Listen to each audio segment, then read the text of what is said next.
Good afternoon. It's day 46 in book 4 of Marcus Aurelius' Meditations. And let's go see what he's going to have us meditate upon today. Today's 46th meditation begins. Remember Heraclitus. When earth dies, it becomes water. Water, air, fire, and back to the beginning. Those who have forgotten where the road leads, they are at odds with what is all around them, the all-directing logos, and they find alien what they meet with every day. Our words and actions should not be like those of sleepers, for we act and speak in dreams as well, or of children copying their parents, doing and saying only what we have been told.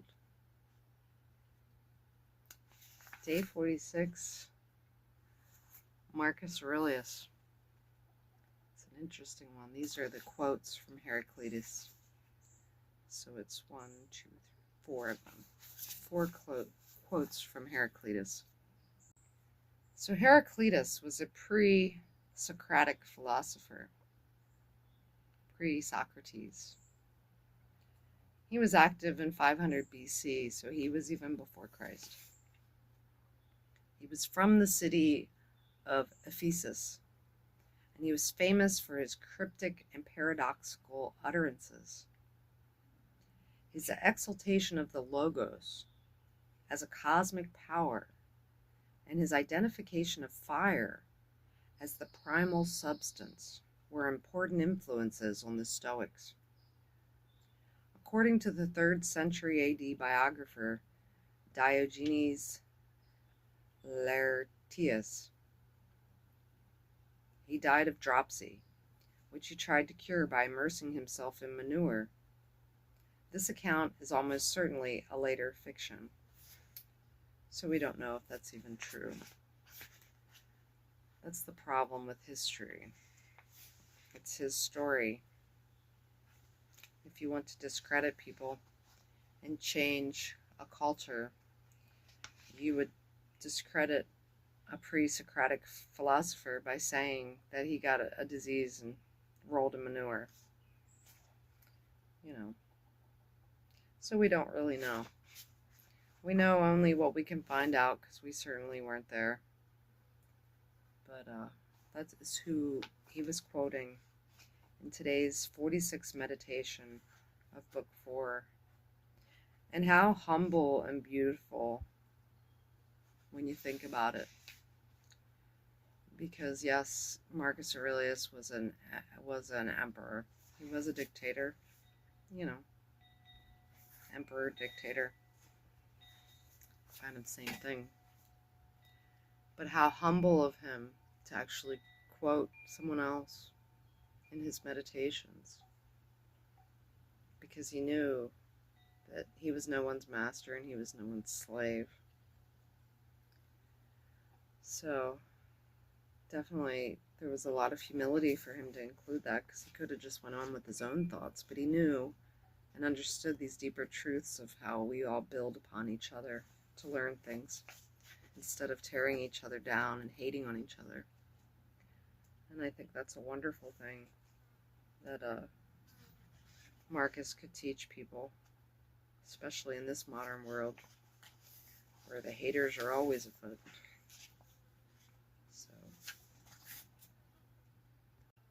I like this quote where he says, "Those who have forgotten where the road leads."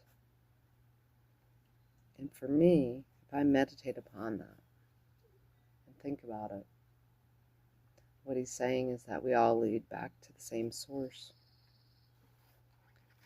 And it is only an illusion that separates us, really, our ego and pride. And those are the very destructive emotions of Satan, our pride. That leads to a lot of destructive emotions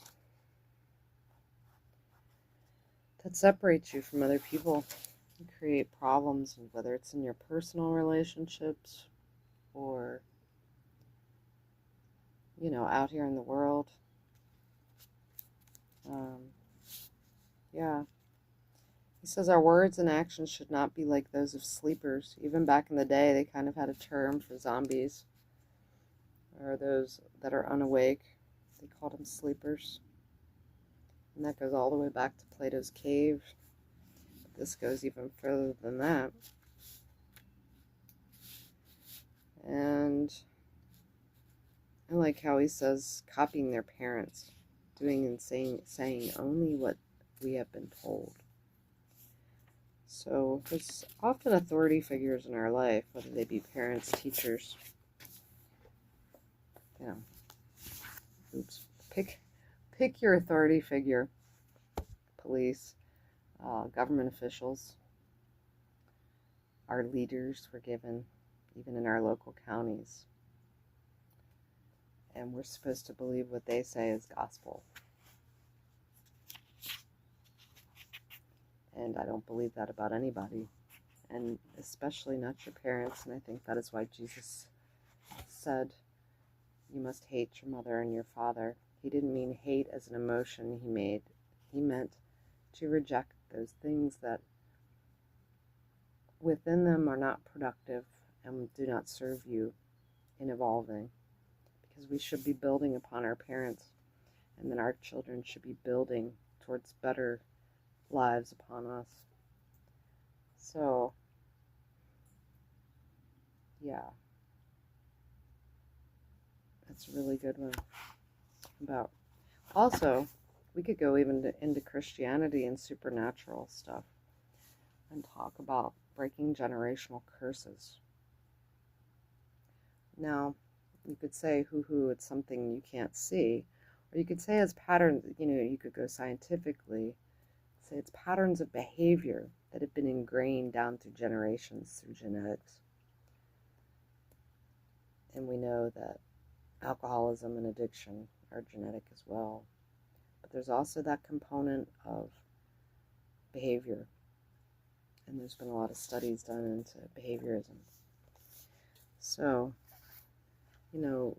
Christianity says you break generational curses, meaning that you do not do the things that your parents did. You try to become a better person. Don't do those things that were done to you that were maybe not so kind, or that you saw your parents do.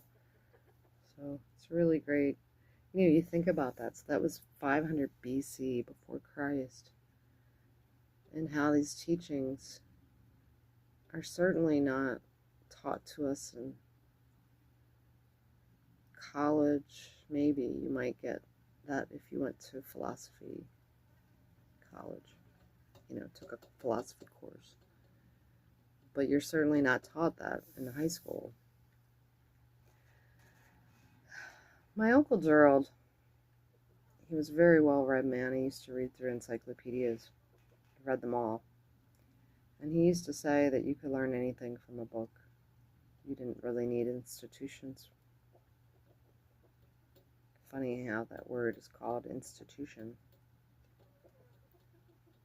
Your colleges are institution. By the time your children go into pre-K, it's an institution. Anyway, interesting thoughts on this Saturday before I head out, because I've got something to go retrieve. Someone. Have a great day, everybody. May the wisdom of Marcus and peace be with you, because certainly Stoicism adds an element of peace in your life.